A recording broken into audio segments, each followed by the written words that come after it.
Evet, ikinci. 2.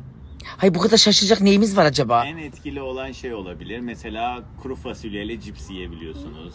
Yaş pastanın peşine sushi yiyebiliyorsunuz falan. Hani Farklı lezzetlere dünya mutfağına açık bir ekibimiz var. dünya mutfağı geniş olabilir de midenizin de bu kadar geniş olmasını ben beklemezdim. Peki o zaman adama şunu sorarlar. 4 senede nasıl bu kadar kolay adapte sağlayabildiniz? Ne yapayım? İnsan arkadaşı için... Ve sen 4 senedir bu ekipte yemediğini bırakmadın. Maşallah, subhanallah. Ama yani alışıyorsun. Deniz gibi. Düşün, girince alışıyorsun yani. Garipsemiyorum artık. Peki şunu da hemen sormak istiyorum. Şaşırdığın en kişilik kimdi? Garip gelen, tuhaf gelen benim dışımda. Söyleyemem. Allah aşkına sen.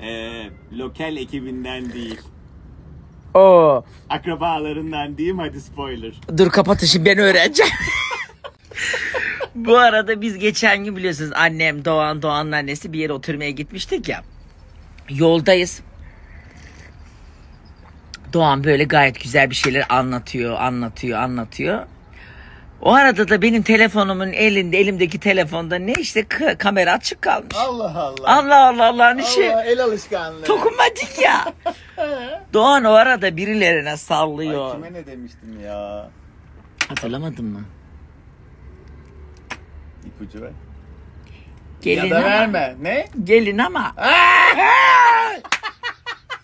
Ben onu kaydetmişim. Bir 10 yılımı daha garanti ya.